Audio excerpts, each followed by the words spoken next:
¿Sudando con calor? ¿Tienen calor? Sí, Pim. Eso que se supone que ya estamos Entrando al otoño, ¿no? Ya debería estar haciendo frío, ¿no? Supuestamente, pero... Bueno, yo la verdad normalmente el frío no me da muy fuerte, entonces siempre tengo calor. Pero bueno, vamos a abrir nuestra Biblia, por favor, en el libro de Mateo, en el capítulo 15.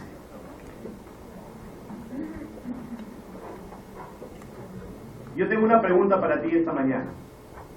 ¿Alguna vez te han choteado? ¿Sí? No sé, digo, ¿ayer te han choteado? El viernes. ¿6 choteadas te han dado ayer?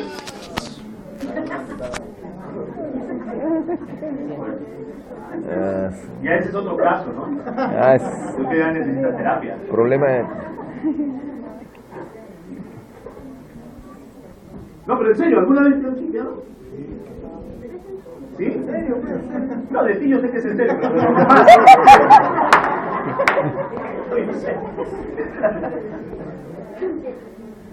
Yo me acuerdo hace bastantes años, ¿no? Tenía 13 años, ¿no? Estaba en el colegio, me acuerdo. Y ¿cómo? Y había tenía una compañera del salón que me gustaba, ¿no? Ahora, ya hace muchos años. Entonces, claro, cuando estaba en primero de secundaria, me gusta, pero no me atreví a hablarle, ¿no? Me daba vergüenza, ¿no? Yo siempre he sido muy tímido. No, en serio, ¿verdad? No parece, pero si le preguntan a mi esposa van a corroborar que es verdad. Entonces, decía, bueno, no, me gustaba, pero yo no le hablaba, porque me daba vergüenza hablar. Primero de secundaria, luego segundo de secundaria, tercero de secundaria, y seguía yo. No, claro, escuchaba. Entonces, llegó, iba a ser ya mi cumpleaños, ¿no? Yo cumplo años en octubre, ¿no? El 11 de octubre para todos. Me gusta el fútbol, me gustan libros. Entonces mi papá me dijo, bueno, te voy a hacer una fiesta por tu cumpleaños. Y claro, en ese tiempo pues estaba, no, creo que hasta ahora, ¿no? Pero en ese tiempo recién estaba empezando, a esa edad te hacían tu fiesta con luces. Entonces me hizo mi fiesta con luces. En la casa de mis abuelos, que estaban asustados, nunca en su vida habían visto luces. Y pusieron las luces y también pusieron esto que le llamaban, no sé si todavía hoy día lo ponen, la cortadora, ¿no? No sé si lo han visto alguna vez, ¿no? Es un foco que es una luz blanca y cuando tú bailas parece que estás bailando en cámara lenta, ¿no? Y por rato la luz morada que hacía que tu polo blanco se vea fosforescente, ¿no? El problema era que los que no se cepillaban bien los dientes ahí se delataban, ¿no? Porque cuando se reían se notaba, pues, ¿cierto? Pero bueno, entonces un amigo, pues, en mi salón, yo estaba invitando a mis amigos, pues, a mi cumpleaños, ¿no? Y este amigo me dice, oye, ¿la vas a invitar a...? Y yo, no sé, me da vergüenza. No, pero invítala, vamos. Entonces hicimos un plan, ¿no? Que yo iba a su casa y como ella vivía cerca de su casa iba a pasar y justo yo me la iba a encontrar de casualidad, ¿no? Y la iba a invitar a mi cumpleaños. Entonces ya, quedamos así. Entonces yo estaba ahí parado como quien no quiere la cosa y justo aparece por la esquina y va pasando y cuando ya está pasando por mi costado ya estaba como voy. Hasta que me decidí, me moví, me paré y le pregunté, ¿no? Le dije, mira, va a ser mi cumpleaños, si te quería invitar y va a ser tal día, tal hora. Y ella me dijo, ya, sí, voy a ir. Y yo, chévere, allá. Y después dije, ya de una vez, ¿no?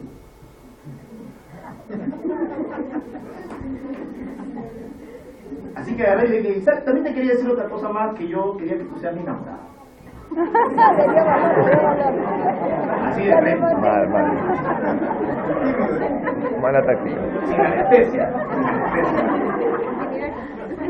Con mucha timidez. Y ella me dijo, esto era un día viernes, mi cumpleaños era, en realidad la fiesta de cumpleaños era el sábado, pero no era ese día mi cumpleaños era el martes, ¿no? Pero como mi cumpleaños es 11, el 8 de octubre era feriado, entonces me estaban haciendo mi fiesta el sábado 8, ¿no?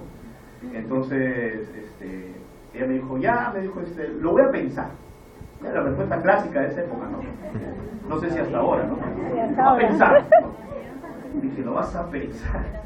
Ya, ¿y para cuándo? No, ¿para cuándo ya la tendrás pensada? Cumpleaños. Dijo, el martes te digo. Ah, Y yo dije que mi cuenta, el martes, justo el día de mi cumpleaños. Legal. Yo pensé que era un buen augurio, ¿no? Así que ya, pues al día siguiente empezó la fiesta, y estábamos ahí bailando, ¿no? Y empezaron a llegar mis amigos, y de pronto estaba hoy en la fiesta, y yo estaba en la fiesta y estaba ahí y decía, bueno, ¿por qué no una vez le dice, no? ¿Para qué esperar hasta el martes? Pensé yo, pero si igual no va a decir que sí. Hace la larga. Así que me acerqué de nuevo. Y le dije, oye, ¿te acuerdas que te había preguntado ayer? Sí. Ah, sí, me dijo, sí me acuerdo. Ah, me habías dicho que no me ibas a decir el martes, ¿no? ¿Por qué no me dices ahorita, no? A lo mejor de una vez. Ah, ya. Entonces, ¿qué dices? Me dijo, no. Y yo me quedé como... Y lo primero, obviamente, que salió de mi boca es, ¿y por qué no? Y me dijo, porque no me gustas. ¿Sabes? Ahora cuando yo me acuerdo de eso, ya me río, ¿no? Pero cuando tú tienes 13 años, ¿no? Y es el día de tu cumpleaños, y te chotean así, te sientes terrible, ¿no? Yo me acuerdo, me metí a mi casa, me metí al baño, no quería salir, ¿no? Y mi papá estaba ahí tocándome la puerta, ¿no? Para, oye, es tu cumpleaños, tú me has hecho alquilar las luces, ¿no? Y bueno, de ahí le abrí la puerta, hablamos un rato y todo, y al final volví a salir y bueno, siguió la fiesta normal, ¿no? Como si nada. La cosa es que el martes, pues llegó el martes, ¿no? Ya a la hora del recreo en el colegio, ella se me acerca, ¿no? Me dice, oye, ¿te acuerdas que me habías preguntado? Y yo el día te dije que no. Yo, sí. Lo que pasa es que yo te quería decir hoy día por tu cumpleaños, porque en verdad sí quiero. Dije, ah, no, ya no quiero. Así que nunca fuimos nada, ¿no? Porque ya, imagínate, me había malogrado el cumpleaños. Es mi culpa también, ¿no? Cosas que pasan. Pero, ¿sabes? Cuando tú te sientes rechazado, se siente feo, ¿no? Más allá del tema de si es, digamos, un tema de ser enamorado o no, pero en general, tú puedes haberte alguna vez sentido rechazado, tal vez, no sé, por tu color de piel, por tu condición social, por temas de dinero, por temas de amistades. O sea, hay una gran cantidad, lamentablemente, ¿no? en nuestra sociedad, en el país en el que vivimos, hay una gran cantidad de cosas por las cuales mucha gente se puede sentir rechazada, se puede sentir desplazada. Te acercas y dices, yo también quiero jugar desde niños, y dices, no, nosotros no jugamos contigo. Es triste, pero es una realidad. Y duele cuando tú te sientes así, ¿verdad? Tú te sientes, wow. Y a veces pensamos, bueno, los únicos que tal vez no nos harían eso son de pronto nuestros padres, la gente que nos quiere. Y cuando pensamos en Dios, decimos, Dios tampoco nos rechazaría. O sea, Dios no nos diría, no, ¿sabes qué? A ti no, o contigo no. Pero hay un pasaje en la Biblia que puede movernos un poco en este sentido. Mateo capítulo 15, versículo 21. ¿Estamos ahí? Gracias, Rodrigo. Gracias. Mateo capítulo 15, versículo 21.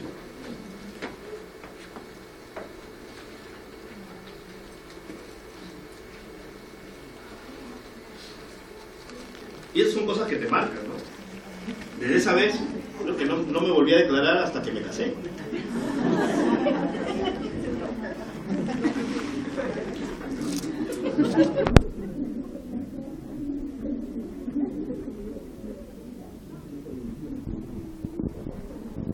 Y mi esposa cuando tampoco me dijo sí, me dijo amén.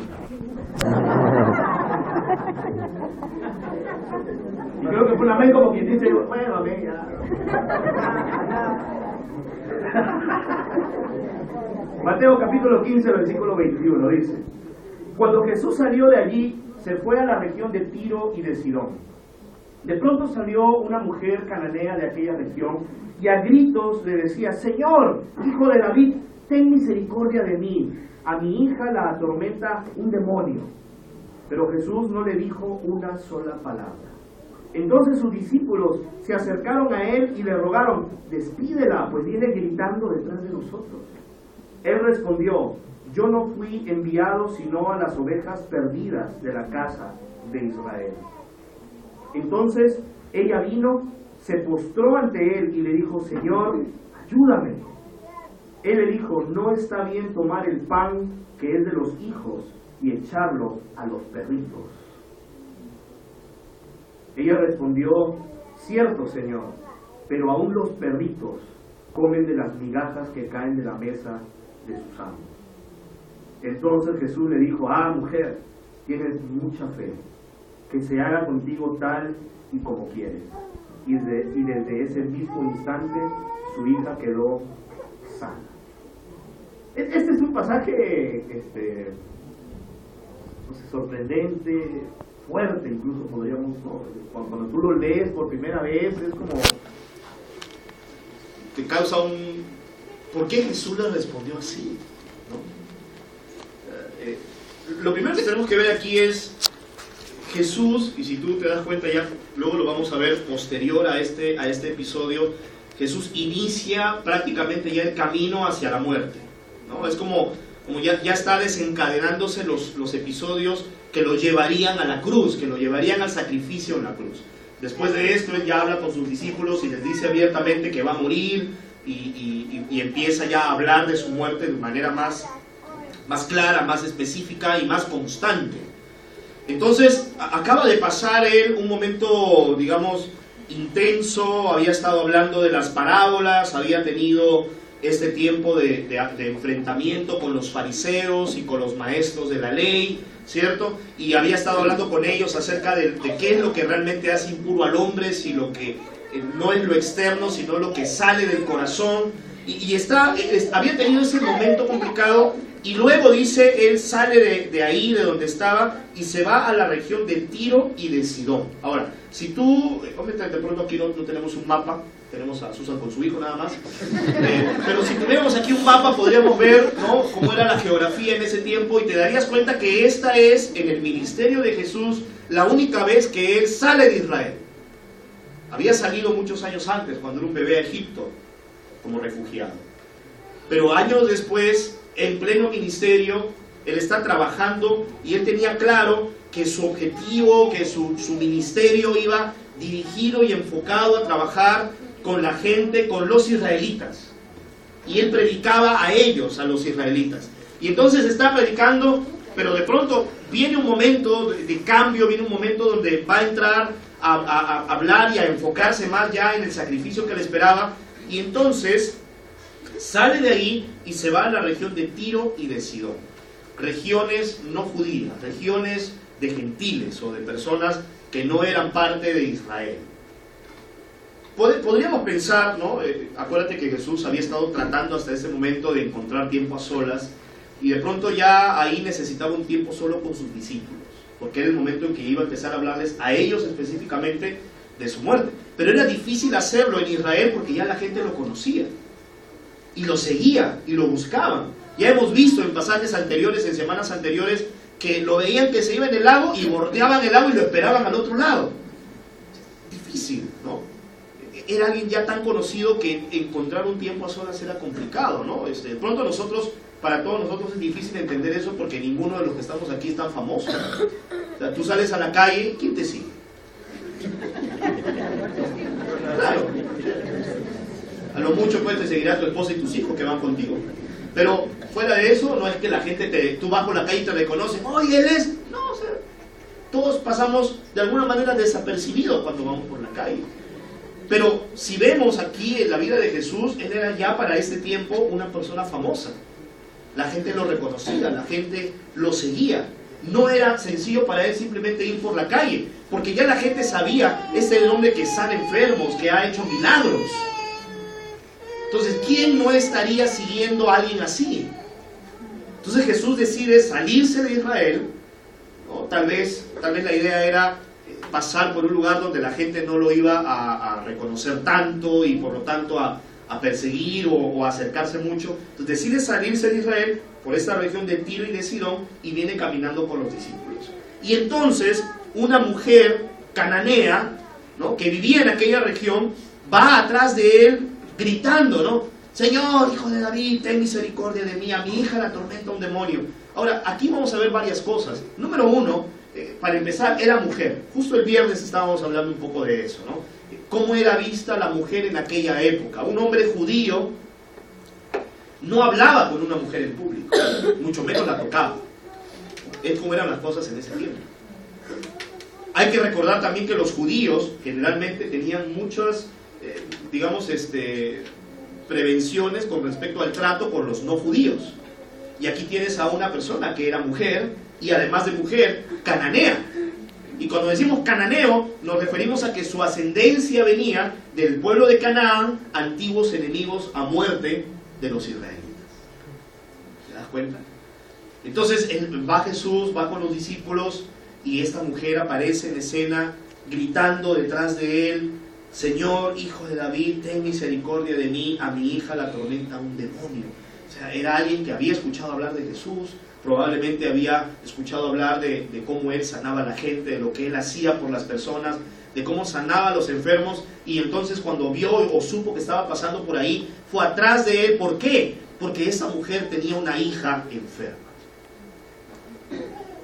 Y sabes, definitivamente en nuestra vida no hay, o probablemente el amor que uno puede tener por un hijo o por una hija es un amor muy especial, ¿cierto? Muchas veces podemos ver de que uno, cuando tiene hijos, es capaz hasta de dejar de comer para que ellos coman. Eres capaz de entregar lo que sea necesario realmente por tus hijos, ¿cierto? Y entonces vemos a esta mujer, imagínate, tenía una hija, no sabemos qué edad tenía la hija de esta mujer, pero había vivido por tiempo, ¿no? Atormentada por un demonio. No sabemos, no nos dice aquí, no nos describe exactamente qué era lo que ocurría, pero si vemos episodios parecidos en las escrituras de gente que era atormentada por demonios, lo que te vas a dar cuenta es que normalmente eran personas que por momentos eran como poseídas y por momentos tenían ataques parecidos a la epilepsia. O sea, era algo, tú tener tu hija, ¿no? Tú que tienes tu hija, verla en ese estado seguramente es algo que te causaría mucho dolor, es algo que te causaría mucha tristeza. O sea, ¿cuántos de nosotros solo con ver a nuestros hijos de pronto con fiebre alta ya nos sentimos, ¿no? Nos sentimos tristes porque los vemos que están mal? Entonces esta mujer había tenido a su hija que era atormentada, tenía una hija que tenía este problema, y entonces sabe que Jesús está pasando por ahí. Y no podemos pensar que esa mujer no sabía de que ella, o sea, que no tenía noción de que ella era mujer y que era cananea y que este era un hombre judío. Sabía. ¿No? Sería ilógico pensar, no, es que ella no sabía que él... No, ella sabía quién era él, sabía de dónde era él, sabía la historia que tenían ambos pueblos, pero toma la decisión de ir detrás de él gritando, pidiendo ayuda para su vida. Hijo de David lo llama primero, por lo cual vemos un reconocimiento de esta mujer al linaje de Jesús, entendiendo que decirle hijo de David era prácticamente afirmar que este hombre es el que debía tener el trono, porque David era el gran rey de Israel, y la tradición y las escrituras decían que el Mesías iba a venir del linaje del rey David. Entonces la declaración de la mujer al llamarlo hijo de David tenía una connotación mucho más que simplemente, ¿no?, llamar a alguien por su nombre. Pero ¿qué pasó? Jesús no le respondía ni una sola palabra. Wow. Uno piensa, ¿por qué? No se supone que Jesús era alguien compasivo, alguien que amaba a la gente.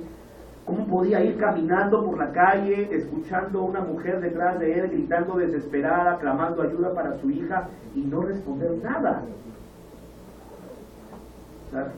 ¿Por qué pasa eso? Y no solamente eso, pero va caminando Jesús por la calle, y los discípulos están con él. O sea, aquí va Jesús, y tras de él o al lado de él van estos 12 hombres, y entonces todos están escuchando a la mujer que viene atrás gritando, y los discípulos que van caminando con él en un momento le dicen: oye, Jesús, ya bótala, ¿no? está gritando atrás de nosotros, nos está haciendo mucho ruido, ¿no? La gente ya está llamando la atención. O sea, el corazón de ellos no era como hay que ayudarla, vamos a hacer algo por ella, no, era como ya, ¿no? O sea, dile que se vaya. Y entonces Jesús le dice a ella, ¿no?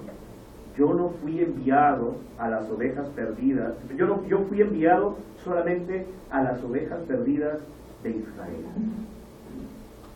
Jesús tenía, ojo con esto, él tenía clara cuál era su misión, él tenía una misión. Él había venido en primer lugar para llamar a la gente del pueblo de Israel. Pero nosotros, que somos no judíos, todos nosotros aquí, no hay ningún judío acá, ¿no?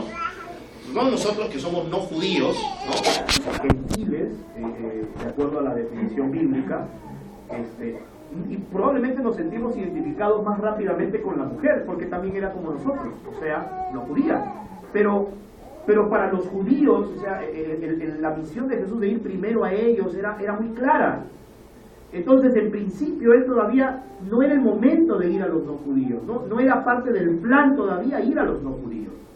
Y entonces esta mujer aparece y él voltea y le dice, bueno, no, o sea, todavía no es parte del plan. Y nosotros podríamos decir, pero ¿por qué? ¡Qué poca compasión! ¿Sí? ¿Realmente?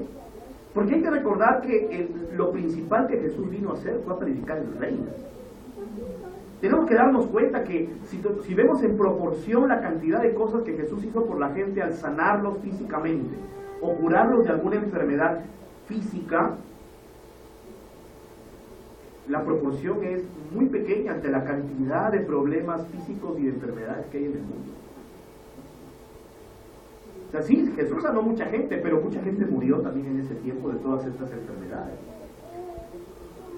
O sea, el problema con ese pasaje es cuando pensamos, cuando en nuestra mente viene la idea de que la sanidad física o los milagros visibles eran lo más importante del ministerio. Y realmente no. Realmente no era así. En verdad, lo más importante en el ministerio de Jesús fue venir a anunciar el reino de Dios. Es decir, venir a anunciar que a través de él se iba a abrir una puerta para que la gente pueda llegar a tener una relación con Dios. Y esto no solamente iba a beneficiar a los judíos, pero era una puerta que también se abriría a los no judíos. Entonces, pero esa mujer quería que su hija fuera sana, que la sanara. Pero Jesús le dice, no, porque yo no he venido para hacer esto. Yo he venido para predicar primero a las ovejas perdidas de Israel. Uno diría, pero ¿por qué? Pero lo cierto es que aún en nuestra vida, aún hoy en día, van a haber ocasiones en que vas a ir a Jesús, vas a ir a Dios a pedirle algo y la respuesta de él va a ser no. Y no es también una respuesta. Probablemente no es la que siempre queremos escuchar. De hecho, no es la que queremos escuchar. Cuando tú estás pasando un momento difícil, cuando tú estás viviendo una enfermedad difícil, o alguien en tu familia está pasando una enfermedad difícil, tú vas a Dios y tú le pides a Dios, y tú le dices, Dios, sáname, o Dios, sana a esta persona, o haz algo por esto, y a veces Dios lo concede, pero también a veces dice, no. Y el desafío es, ¿qué hacemos con eso? Porque tenemos dos opciones, ¿no? O nos resentimos con Dios y decimos, no, entonces yo, ¿por qué tengo que creer en este Dios que no tiene compasión de mí? O simplemente tratamos de entender y de reconocer que al final de todo Él es Dios, y el hecho de que Él sea Dios debe llevarnos a entender que Él tiene mucha mayor sabiduría de la que yo puedo tener, y que sus planes son mucho más altos de lo que yo puedo llegar a entender. Sin ir muy lejos, tú como papá, tú como mamá, a todo lo que te pide tu hijo siempre le dices sí. No, ¿cierto? No. Hay ocasiones que tu hijo viene y papá, yo quiero esto, y tú dices no. Y uno como hijo, cuando no somos hijos todavía, ¿no? Pero o sea, cuando todavía dependías de tu papá, me refiero, ¿Cuántas veces no te ha pasado que tú ibas y papá, porque yo? Y no. Pero es que no. ¿Y cómo te sentías? Yo me acuerdo, papá, ¿me han invitado a una fiesta? No. Yo, pero todavía no te he dicho ni siquiera cuándo, dónde. No. Pero papá, es que van a ir todos mis amigos y... Ya, o sea que porque tus amigos se tiran del cerro, tú también te vas a tirar. No, clásica, ¿no? Esa respuesta. Pero ¿por qué no, papá? No, porque... Y bueno, a veces me daba razones y a veces no. ¿Me explico? Pero, y en el momento cuando te pasa eso, tú te vas molesto. ¿Cierto? Papá no me entiende, ¿no? Ya es antiguo, él no sabe, es injusto, no confía en mí, ¿cierto? Eso es una que pensamos, ¿no? Pero papá, yo no voy a tomar. No, ¿por qué no confías en mí? Pero luego cuando creces, y tú llegas a ser adulto, llegas a ser papá, ahora logras entender, ¿no? Es como que el hecho de ver las cosas desde otra perspectiva te ayuda a entender por qué te dijo no. Por cuáles eran realmente las razones. Razones que a veces uno como padre tal vez no puede verbalizar con sus hijos, pero que están ahí y que son reales. Y cuando eres adulto entiendes, no es que mi papá era malo, no es que mi papá no me amaba, pero él en su momento entendía que había ocasiones donde yo necesitaba un sí y habían ocasiones en las que yo necesitaba un no. Ahora, si Dios es un Padre perfecto, si Dios es un Padre que está por encima de todos, ¿no será que Él también sabe que hay ocasiones donde necesitamos un sí, pero también hay ocasiones en nuestra vida en que necesitamos un no? Y que eso no significa que no nos ame, o mucho menos. Significa que tiene un plan y que su sabiduría sigue estando por encima de la nuestra. Entonces le dice a esta mujer, no, yo no he venido para eso, yo he venido para esta gente, no para esta gente. Entonces ella se arrodilla delante de él y le dice, Señor, ayúdame. O sea, él había dicho no, pero ella insistió, ¿no? Y se arrodilló y fue y dijo, Señor, ayúdame. Ya no era hijo de David, ahora era el Señor. Y entonces Jesús le dijo, no está bien tomar el pan que es de los hijos y echarlo a los perros. O sea, ya la respuesta suena hasta agresiva, ¿no? Hasta ofensiva. Le está diciendo básicamente, yo he venido para ellos y no está bien que esto que Dios me ha enviado para ayudar a ellos, tomar lo que realmente es de ellos y dárselo a ustedes. Duro, ¿cierto? Pero ojo, tenemos que tener mucho cuidado con eso, porque aun cuando sea duro, no deja de ser cierto. Y es algo que yo también me doy cuenta que muchas veces tenemos que reconocer, ¿no? Nosotros, cuando apelamos a la compasión de Dios, creemos que el hecho de que Él nos vea con compasión significa que no nos ve como realmente somos. Y la verdad es que cuando vamos delante de Dios, aun cuando creamos en Él y apelemos a su misericordia, en el mundo somos enemigos de Dios todavía. Eso es cierto. O sea, no podemos darle la espalda a una realidad. Y Jesús le hace claro a la mujer, ustedes que no son parte del pueblo de Dios. Y era cierto, esta era gente que no era parte del pueblo de Dios. Y Él había sido enviado para algo. Y ellos, los hijos de Israel, eran los primeros beneficiarios de esto, porque eran el pueblo escogido por Dios. Nosotros aquí no somos parte de eso. O sea, nosotros seríamos los perritos. ¿Cómo te sientes tú de que en ese momento la visión de Dios de nosotros es los perritos? Yo estoy seguro que a nadie aquí le agradaría que te digan o te insulten de esa manera. Decirle a alguien perro ha sido en cualquier sociedad y por mucho tiempo algo muy ofensivo, ¿cierto? Algo muy hiriente. Entonces, caray, es difícil.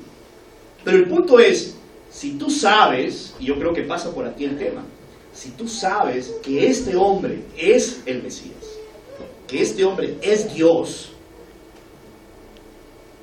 entonces tendrías que tú tener mucha fe para que a pesar de eso, tú sepas, listo, me puede decir lo que sea, pero yo sé que este es Dios. Tú ves, la visión que tú tengas de Jesús es lo que hace la diferencia aquí.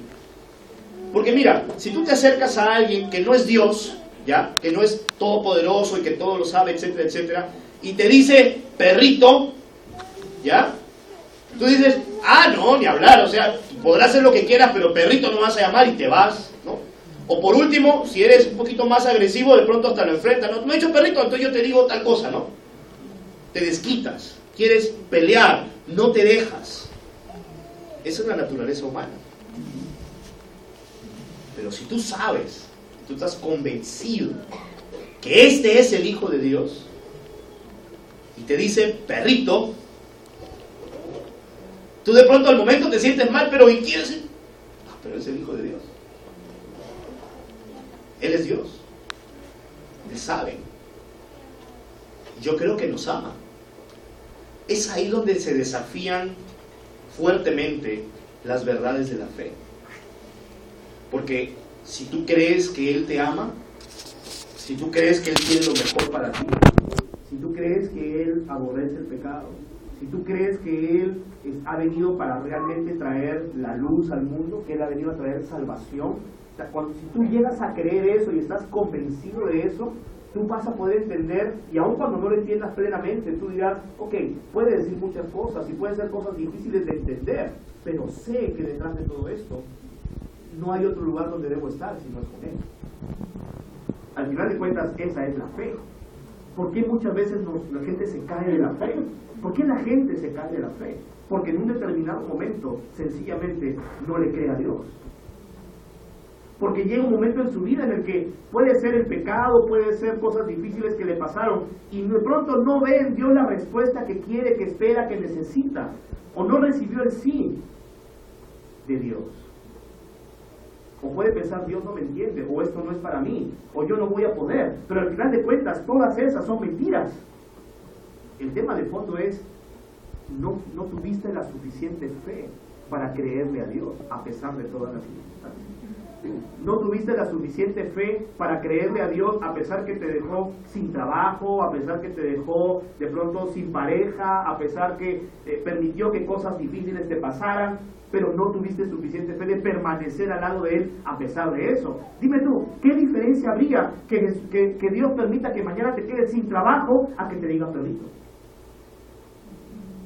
Realmente, no mucho. Sin embargo, día tras día, mes tras mes, año tras año, hombres y mujeres alrededor del mundo permanecen fieles a Dios a pesar de recibir no, a pesar de enfrentar pruebas, a pesar de enfrentar dificultades. Entonces, el tema de fondo aquí es cuánta fe vamos a tener, cuánto vamos a creerle a Él a pesar de, aún a través de. Y él va y le dice, no está bien tomar el pan que es de los hijos y echarlo a los perritos. Versículo 27, ella respondió, cierto Señor, pero aún los perritos comen de las migajas que caen de la mesa de sus amos. Wow, esta mujer era alzada, tenía calle, ¿no? Porque, perdónenme,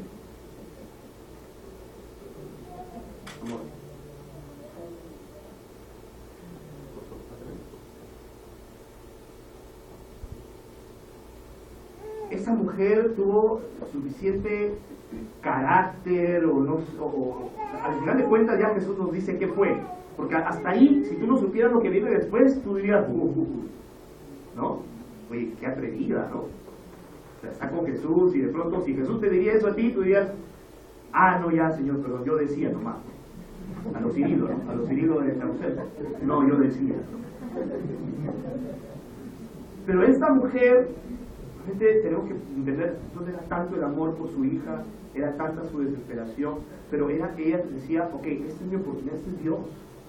Me puede decir perrito, me puede decir lo que quiera, pero Él es Dios, Él puede. Tengo que perder al final de cuentas. Insistió y cuando Jesús le dice no está bien para dárselo a los perritos, va y le dice sí Señor, pero hasta los perritos comen las migajas que caen de la mesa de sus amos. Y cuando dice, versículo 28, entonces Jesús le dijo, mujer, tienes mucha fe. Yo me imagino en ese momento la cara de Jesús, ¿no? Se habrá quedado como, o sea, sorprendido, ¿no?, de la respuesta de ella, ¿no? Y lo único que atinó a decir es, tú realmente tienes fe, porque tú realmente estás dispuesta a seguir creyendo a pesar de todo. Estás dispuesta a seguir creyendo a pesar de las circunstancias. Y le dice que se haga contigo tal y como quiere. Y cuando ella volvió, su hija estaba sana. O sea, cuando veo este pasaje me hace pensar cuánto necesito trabajar mi fe, llevarla más allá, ¿no? Como realmente creerle a Dios. Es increíble porque lo que la Biblia nos enseña, que Dios es un Dios que Él quiere que tú estés ahí, que tú le pides, dice, pídeme. Te voy a decir no, pero, ok, insiste. Puede ser que cambie, puede ser que te diga sí. ¿No? Tenemos la parábola de la viuda insistente, ¿no? A mi hija la Paula de la casa, una de sus apodos es la viuda insistente. Porque ella, ¿no?, cuando ve, papá, ¿y puedo? Y yo, no. Papá, pero, no. Es como, tienes que aprender no, es que yo te pregunto, ¿no? Pero, y Jesús dice, la viuda que va donde el juez insiste, y que el juez dice, ¿sabes qué? Ya le voy a hacer justicia, no porque yo sea justo, sino para que no me fastidie. Y es cierto, ¿no? Es lo que dice la Biblia, y él dice, así tenemos que orar perseverando.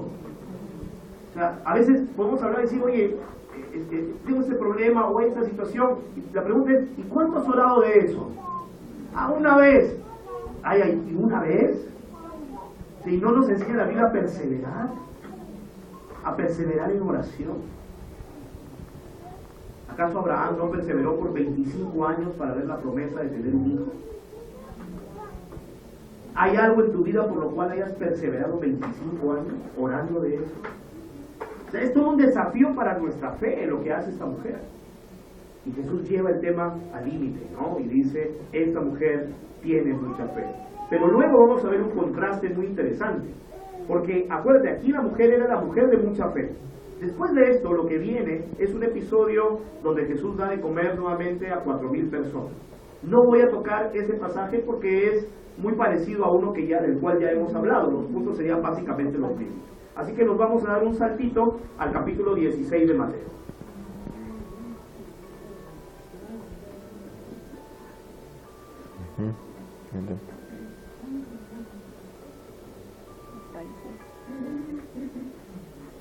¿Estamos ahí? Creo que el que no está ahí soy yo.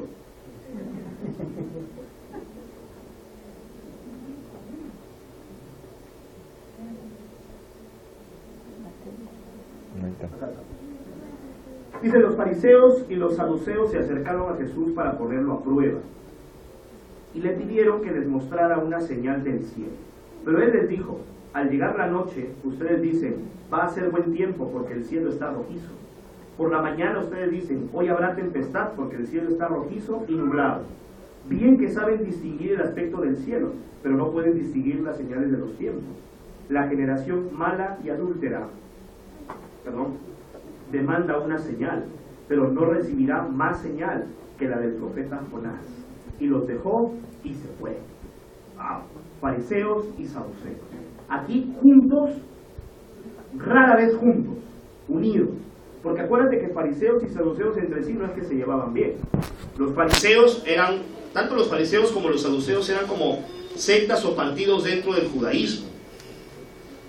Pero los fariseos eran algo así como el partido del pueblo, ¿no? O sea, el partido popular, una cosa así.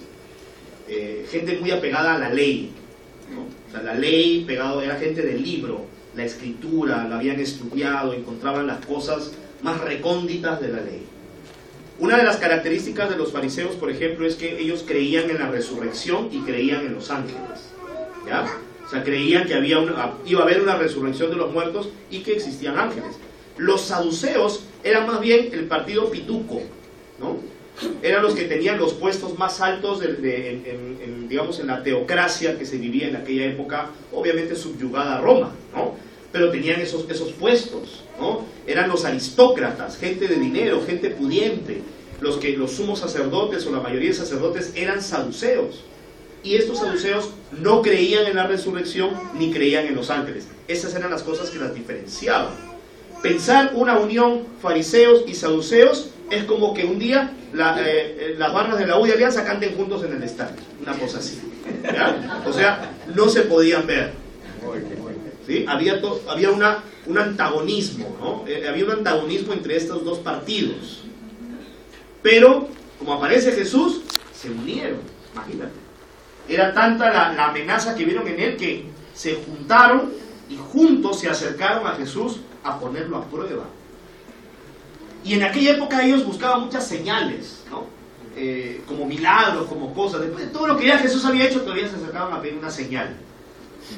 Y a ver, danos una señal de que tú eres. Y Jesús, ¿sabes? A mí me encanta mucho, para mí siempre veo muy impactante cómo era él, ¿no? O sea, es completamente diferente a lo que uno se imaginaría de un líder religioso. Él no era un líder religioso en ese sentido, ¿no? Él era él. Y él era muy claro. Tan diferente a los líderes religiosos de hoy en día, ¿no? Porque le preguntan, ¿no? El otro día vi que le preguntaron al Papa acerca de los homosexuales. Y dijo, bueno, yo no soy quien para juzgarlo. O sea, ni sí ni no. Chévere, ¿no? O sea, le sacas el cuerpo y eres diplomático para responder y al final no quedas mal con nadie. ¿Cierto? Estás bien con Dios y con el diablo. Estás bien con los que están a favor y en contra. Pero Jesús no era así. Jesús le importaba muy poquito que la gente, que no le cayera bien a la gente. No le importaba muy poquito quedar bien, gustarle a las personas. Para él lo importante era decir lo que es. Esto es lo que es y ya, no hay más. Y si vamos a quedar mal con alguien, no importa, pues, ¿qué vamos a hacer? Si es la vida, ¿no? Entonces va esta gente, a ver, danos una señal. ¿Y qué hizo Jesús? Le dijo, ya, a ver, miren, cuando va a ser buen tiempo, cuando el cielo está rojizo, ustedes dicen va a ser buen tiempo. Cuando está así, dicen va a llover. O sea, son muy buenos viendo las señales y no más o menos viendo esto va a pasar. ¿Ya qué? ¿Y no pueden ver la señal que está aquí? O sea, tan buenos son para eso y no se dan cuenta quién está aquí con ustedes. Porque cuando él le dice, la única señal que van a tener es la señal de Jonás, ¿de qué está queriendo decir? ¿Cuál es la señal de Jonás? ¿Cuál fue la señal de Jonás para la gente que vivía en Nínive? Que fue la gente, ¿no? Para los que no saben, Jonás, un profeta, ¿no? En resumen, Dios le dijo, ve a predicar a esta ciudad que se llama Nínive para que la gente se arrepienta. Mejor dicho, ve a decirles que los voy a destruir, es lo que le dice, ¿no? Y Jonás dice, no quiero. Y ponte, Nínive quedaba para allá y él se tomó un barco para allá. Pero ya cuando iba en el barco hubo una tempestad, él se dio cuenta que era por su culpa, le dice a la gente, tírenme al mar porque yo soy el culpable. Él le dice, no, ¿cómo te vamos a tirar? Y en eso se mueve más, y no, y lo tiraron. Lo tiran al mar, se lo come un pez, se pasa, ¿no? Pasa en el estómago del gran pez, 3 días, 3 noches, luego el pez lo vomita, y ahí sí rapidito se fue a Nínive. Llega a Nínive, predica, y la gente se arrepiente y Dios no los destruye. ¿Y cómo reacciona Jonás? Asado, ¿no? Molesto. Por eso no quería ir, porque yo ya sé que ellos te piden y tú siempre los perdonas. O sea, era un enojón. Pero ¿cuál fue la señal de Jonás para la gente de Nínive? ¿El pez? No, porque la gente de Nínive no sabía nada del pez. Ellos estaban en su vida, ellos no sabían nada de lo que Jonás había hecho, de que se había ido, de que lo habían tirado al mar, de que el pez lo había... No, ellos no sabían nada de eso. Para la gente de Nínive, la señal de Jonás fue Jonás mismo, la predicación, la llegada de alguien que viene y dice arrepiéntanse porque si no van a ser destruidos. Esa es la señal. Y lo que Jesús le está diciendo a estos hombres es, ¿qué más señal quieren? Aquí estoy yo. Miren lo que les estoy hablando, miren lo que estoy predicando. Él, Jesús, y su predicación, y lo que Él vino a traer, Él es todo lo que necesitamos. Es triste porque aún hoy en día, aún en la actualidad, queremos señales, ¿no? Queremos ver algo más, queremos experiencias religiosas. Quiero ir a un lugar donde ver, acá sanan gente, entonces acá debe ser. Aquí hablan en lenguas, entonces aquí debe ser. Quiero ver una señal, algo extraordinario. Pero Jesús dice, no necesitas algo extraordinario. De hecho, necesitas algo extraordinario, pero lo extraordinario aquí es Él. Es su vida, es su mensaje. No ha nacido ni nacerá otro hombre como él. No necesitamos más señales, solamente necesitamos a Jesús. Y él debe ser suficiente para nosotros. Versículo 5. Los discípulos llegaron al otro lado, pero se olvidaron de llevar pan. Ya cuando hablamos de los discípulos, pues, siempre le pasan cosas, ¿no? Si un día, ¿no?, Dios mediante estemos en el cielo, yo creo que los discípulos van a hablar conmigo seriamente, ¿no? Y así que no hablaba de nosotros, ¿no? Bueno, se olvidaron, pero acá dice, ¿no?, se olvidaron de llevar pan. En eso Jesús les dijo: abran los ojos y cuídense de la levadura de los fariseos y de los saduceos. Ellos comentaban entre sí: me dice eso porque no trajimos pan.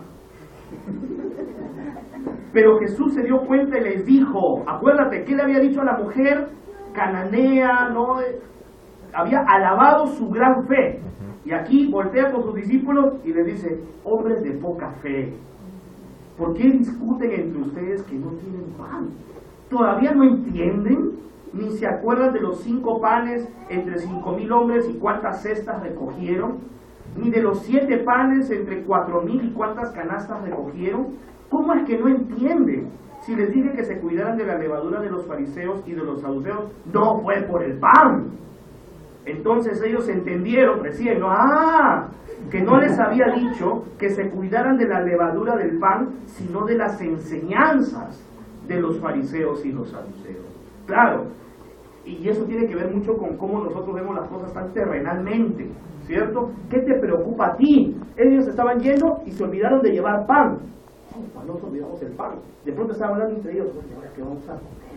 No hemos traído pan, se nos ha olvidado. Y en eso están ahí hablando, tal vez bajito, ¿no? Porque no quería que... Y en eso Jesús le dice: muchachos, cuídense de la levadura. Y se dan cuenta que no trajimos el pan. Preocupados, ¿no? Y nos está diciendo eso. Y Jesús se da cuenta, ¿no? Porque esa es la cosa con Jesús. ¿Cómo haces para estar con alguien que dé tus pensamientos, no? Y él le dice: oye, ¿todavía no entiendes? O sea, todavía se siguen, creen todavía, piensen esto, ¿sí? Con esto vamos a terminar hoy. ¿Creen todavía que el problema es lo material? O sea, ¿creen todavía que los problemas de esta vida se ciñen a qué comemos o qué nos ponemos? ¿Realmente creen todavía eso? O sea, ¿no se acuerdan de que eran 5,000 y con 5 panes y 2 pescados comieron todos? ¿No se acuerdan? ¿No se acuerdan que 7,000 o 4,000 comieron con 7 pescaditos? ¿No se acuerdan? O sea, ¿no es suficiente esto que ya Jesús hizo para que se den cuenta que el pan no es el problema? O sea, estás conviviendo con un hombre que con 5 panes alimenta a 5,000 y ahora son 13 y te preocupas porque no llevaste pan. Es absurdo, ¿no? Es absurdo creer que para Jesús, que Jesús se preocupe porque no hay pan. No tiene sentido. Pero eso es cuando nuestros ojos están en la tierra y no en el cielo. Cuando vemos lo material, lo físico y no lo espiritual. Y eso es lo que Jesús les está diciendo: dense cuenta. Esto que vemos no es el problema. Nuestros grandes problemas, amigos, no son la economía, no son las enfermedades, no las niego ni las minimizo, pero lo que más necesitamos es de Dios. Lo que más necesitamos es ser sanados del pecado, porque es el pecado el que nos va corrompiendo, es el pecado el que nos va destruyendo. Las familias se destruyen por el pecado, no por otra cosa. Recién ellos se dieron cuenta que cuando les hablaba de la levadura del pan de los fariseos y saduceos se refería a sus enseñanzas. ¿Por qué? Porque eran enseñanzas de hombres. Cuídense de la religiosidad que les hace creer que la vida se trata de seguir reglas y normas y no se dan cuenta que la vida se trata de amar a Dios y vivir teniendo fe hacia Él. Entonces, si tú estás con nosotros, nos estás visitando hoy, yo te animo, hay que tomar este corazón. Yo me doy cuenta que necesitamos más fe. Necesitamos trabajar para creerle más a Dios, aunque te diga perrito,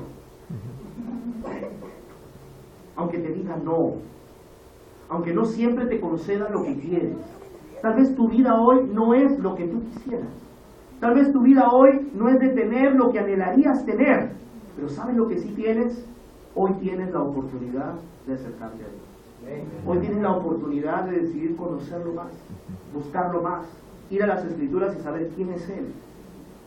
La oportunidad de construir fe en Él, no por lo que te diga la gente, sino por lo que tú veas en la palabra, por lo que tú veas en las Escrituras. Hoy tienes esa oportunidad. Y obviamente es decisión de cada uno si la tomamos o no la tomamos. Porque claro, Él no nos obliga, aquí nadie está obligando a nadie, pero toma en cuenta que aquí está Jesús, que quiere tener una relación contigo, que quiere acercarse a ti, porque quiere realmente construir tu fe. Construir una fe firme, una fe sólida. Muchas gracias. Que Dios sea la gloria.